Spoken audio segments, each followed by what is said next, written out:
Assalamualaikum warahmatullahi wabarakatuh. Bertemu lagi bersama saya Ica Belinda Putri di Talkshow LTV, TV-nya Balitbang.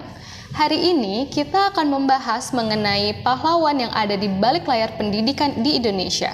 Mereka adalah orang-orang yang membantu para siswa untuk mengejar mimpi-mimpi mereka dan juga mengatasi masalah-masalah emosional dan sosial yang ada di sekitarnya. Nah, tapi sebenarnya apa sih yang mereka lakukan dan bagaimana mereka menanggapi berbagai perspektif yang ada mengenai guru BK?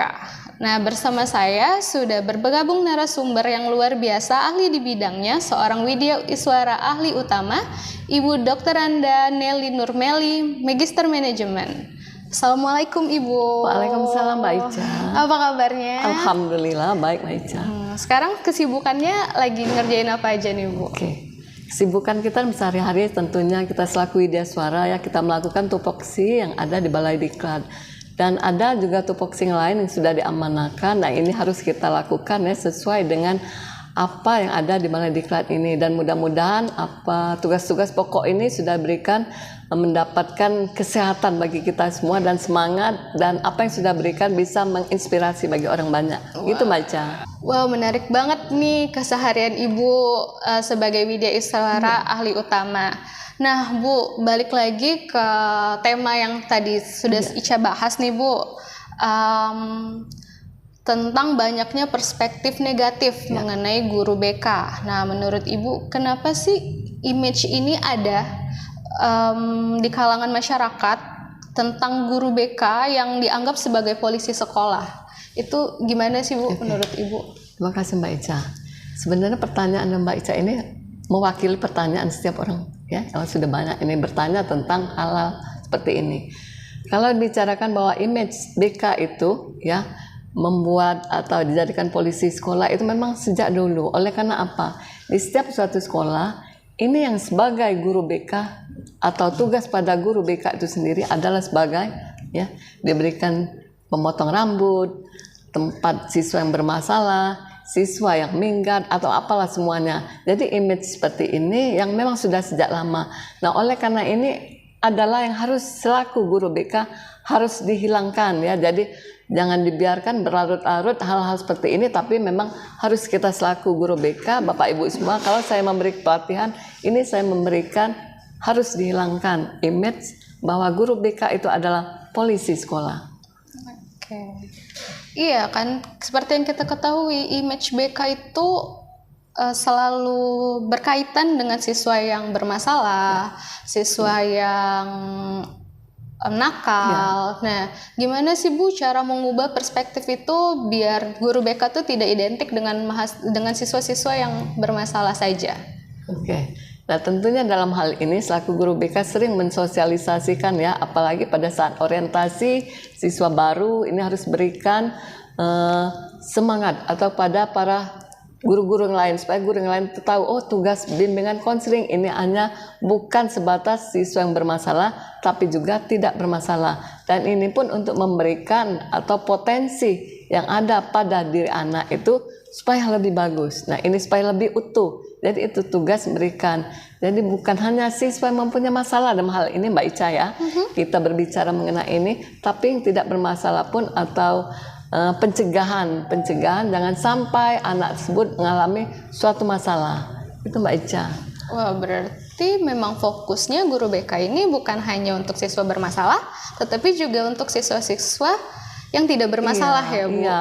Yang pastinya mengembangkan potensi ya, potensi yang ada pada diri siswa itu.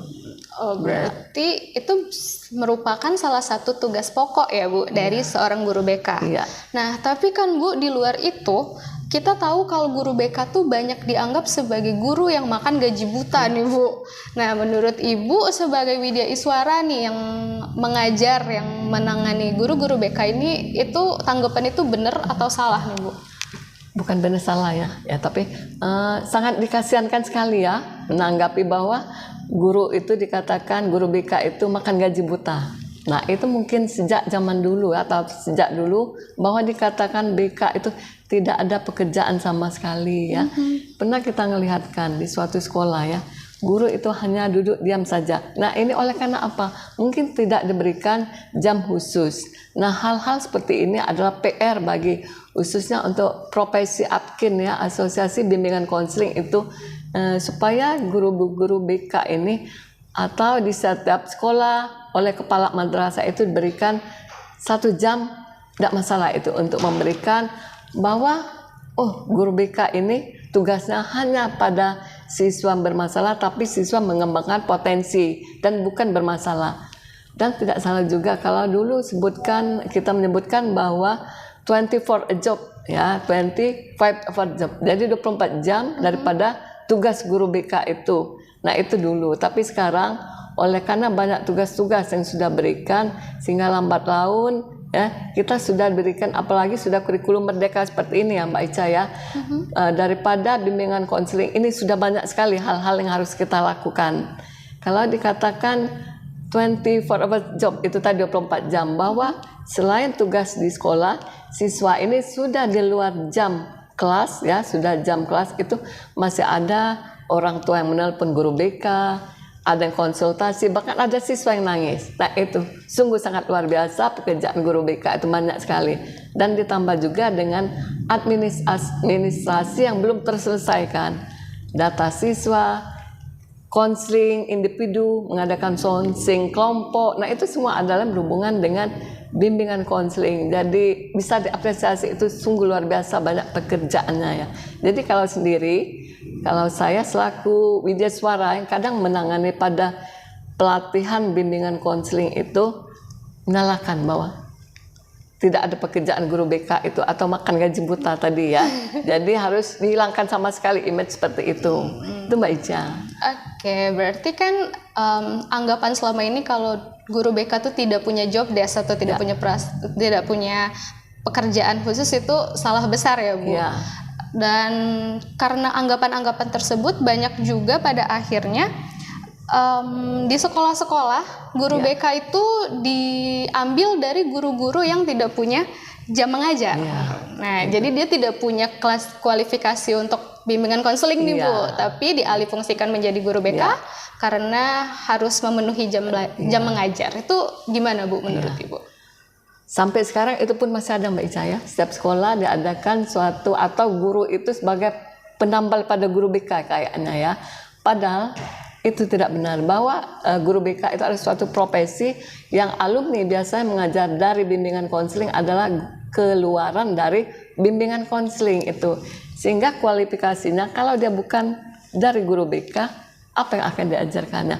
Memang mereka tahu, tapi sebagai profesi ini setidaknya kita memang harus keluaran dari alumni bimbingan konseling ya. Bimbingan konseling, jadi bukan mengambil dari guru tambahan atau guru yang kurang jam ya, seperti sekarang itu ya. Ataupun guru-guru senior, tidak ada pekerjaan diberikan ke bimbingan konseling. Jadi hal-hal seperti itu harus dihindarkan sama sekali. Setidaknya kalau dia bukan non bimbingan konseling, dia sudah pernah mengikuti seminar-seminar ataupun workshop ya. Jadi mereka tidak nol sama sekali dalam perihal bimbingan dan konseling. Oke. Berarti sebenarnya bimbingan konseling ini adalah salah satu part yang penting ya Bu di sekolah ya. Tidak sesimpel itu untuk dianggap remeh. Iya, benar itu. Jadi kadang anggapan orang saja oleh karena mereka itu tidak masuk ke kelas ya. Padahal kalau tugas dan fungsinya sama dengan pendidik ya. Ada membuat administrasi, pembuatan data, konsultasi, konseling individu, konseling kelompok, dan bahkan banyak lagi yang dilakukan di dalam tugas bimbingan konseling. Ini Mbak Ica. Jadi kalau dulu pernah tidak masuk ke ruang BK? Kalau sekolah dulu? Pernah. Main aja tapi Bu. Main aja, yang ngelihat ya. Jadi kalau sekarang jangan sampai deh masuk ke ruangan BK. Nah, itu sudah anggapan ya pada zaman dulu. Tapi kalau sekarang itu mengembangkan potensi yang ada pada diri siswa itu sendiri. Sedangkan potensi siswa itu kan banyak ya, yang banyak sekali itu Mbak Ica. Oke, baik. Iya. Jadi setelah kita tahu nih kalau seandainya BK itu bukan kantor polisi, Ya. polisi sekolah, polisi sekolah bukan ya. polisi sekolah, terus guru BK itu juga tugasnya banyak sekali sebenarnya. Jadi sebenarnya Bu, inti dari bimbingan konseling itu sendiri apa sih? Dari hal yang udah kita bahas tadi. Iya, berbicara sudah BK ya. Jadi intinya bimbingan konseling itu adalah bimbingan, kalau sebutkan dengan guidance and counseling ya, satu kata. Kalau dihubungkan dengan dan berarti adanya bimbingan dan konseling, guidance and counseling. Itu jadi ada suatu proses bantuan ya, suatu proses bantuan berikan kepada konseli. Konseli itu siapa? Siswa tadi. Jadi berikan pada konseli untuk mengembangkan potensi yang ada pada dirinya dengan seutuhnya. Nah, jadi pada saat kita memberikan bantuan tadi, tidak semua siswa itu yang lepas di sana BK itu menangannya, tapi akhir daripada selesai itu adalah siswa itu sendiri. Oh, saya ini mau kemana di sana. Jadi bukan tugas saya pada guru BK. Guru BK hanya memberikan bantuan, jadi memfasilitasi daripada potensinya yang ada. Jadi intinya suatu proses bantuan tuh Mbak Ica. Kalau nanti mau panjang lebar bisa ikut pelatihan nanti, ikut pelatihan bimbingan konseling ya. Di Balai Diklat Kementerian Keagamaan Palembang. Berarti Bu, untuk guru BK yang menangani permasalahan siswa itu kapasitasnya sampai sebatas mana sih Bu? Kan Ibu jelasin tadi kalau BK itu sifatnya bantuan. Bantuannya sejauh apa yang bisa dikasih? Kalau bantuan, terima kasih Mbak Ica. Kalau bantuannya ya hanya sebatas bantuan. Kan kalau proses yang ada pada diri siswa itu, jadi bantuan ini tidak sama seperti psikolog atau psikiater atau dokter, itu kan sudah jauh ranahnya. Tapi kalau untuk bimbingan konseling ini dia masih dalam sebatas normal ya. Normalnya apa? Normal siswa yang mempunyai suatu permasalahan dalam perkembangan pribadinya. Misalnya permasalahan individu ya. Perkembangan individu dia tidak bisa ini misalnya. Oh, dengan teman si ini. Jadi, who am I? Nah, jadi ya. Jadi dia seperti itu. Jadi ada permasalahan sosial. Nah, permasalahan sosial ini misalnya anak itu ada yang minder sekolah. Jadi tugas guru BK itu apa di sini? Nah, kan dia juga memberikan bantuan ya. Permasalahan sosial ini kadang dibully ya. Kalau sekarang ini dibully banyak sekali ya. Kalau di suatu sekolah sering sekali banyak anak yang misalnya berkelahi oleh karena gara-gara apa itu di sana, atau siswa yang kena diejek, ataupun yang anak yang gemuk dipelesetkan menjadi apa, atau anak yang kurus. Nah, semuanya itu termasuk daripada bully. Jadi ada yang verbal dan ada yang non verbal. Jadi permasalahan dalam lingkungan sosial juga. Ada permasalahan karir. Nah, bagaimana menempatkan setelah keluar dari sekolah itu nanti mau kemana saya kuliahnya ini. Nah, jadi soal potensi, minat dan bakat. Dan ada lagi permasalahan untuk belajar. Nah, permasalahan belajar ini menghadapi UN ya. Jadi permasalahan yang tidak bisa belajar. Misalnya pada saat dia belajar dia harus tenang, ataupun dia belajar ini harus dalam suasana terang. Nah, itu salah satu juga termasuk dalam permasalahan yang diadakan oleh guru BK dalam menanganinya. Jadi bukan saja dalam hal anak yang tanda kutip itu anak nakal, tapi tidak boleh itu yang disebut anak nakal ya. Jadi anak yang bermasalah dalam hal batas normal. Itu Mbak Ica. Berarti banyak banget nih ya Bu, kontribusi BK dalam sekolah. Selain dari pembimbingan juga ada beberapa fungsi lainnya. Ada nggak sih Bu fungsi utama atau fungsi utama BK di sekolah yang menurut Ibu sangat penting nih untuk siswa-siswanya yang ada di sana? Fungsi-fungsi BK ya? Iya. Sebenarnya kalau mau lebih banyak kita ikut pelatihan aja nanti bisa. Tapi bolehlah di sini saya berikan saja ya. Misalnya ada juga fungsi pemahaman. Nah, sebelum memahami orang lain, dia sudah paham diri sendiri dulu. Ya, nah, jadi kalau kita sudah paham diri kita sendiri, ya, itu yang disebut tadi WMI itu ya. Baru tahu memahami orang lain. Oh, apa kelebihan saya? Nah, misalnya Mbak Ica, apa kelebihannya, apa kekurangannya? Kan kalau kelebihan kekurangan kadang orang lain yang tahu ya. Itu fungsinya satu, fungsi pemahaman. Setelah itu ada lagi fungsi daripada pengembangan, ya. Ada fungsi daripada pencegahan atau preventif. Nah, pencegahan jadi banyak sekali masalah yang seperti sekarang, ya. Sebelum terjadi kita cegah. Jadi kalau sebutkan sedia payung sebelum hujan. Nah, jadi sedia payung sebelum hujan. Jadi sebelum terjadi apa-apa harus kita cegah. Dan salah satu daripada fungsi BK. Ada lagi fungsi pertama pemahaman, ya. Setelah itu pencegahan atau preventif. Ketiga pencegahan kuratif, pengentasan kuratif. Nah, ini banyak terjadi di suatu sekolah. Yang itulah disebutkan tadi anak yang bermasalah itu yang Mbak Ica, ya. Permasalahan kuratif yang sudah terjadi itu yang sudah, padahal sebelum tadi kuratif ada preventif kan, sudah di ini dulu, ya. Sudah dicegah dulu baru terjadi. Nah, ini kebanyakan yang kuratif ini sudah terjadi padahal urutannya sana, jadi tidak bisa disalahkan juga itu, ya. Ada lagi fungsi penyaluran. Nah, fungsi penyaluran ini setelah siswa ini tamat dari ini mau dikemanakan atau sesuai dengan bakat minat yang tadi disalurkan kemana siswa ini. Oh, kalau saya potensinya ke kuliah ke sini. Nah, kalau Mbak Ica sendiri kemana? Dulu apa memang? Dulu diarahinnya ke teknik, Bu. Oh, ke teknik. Iya.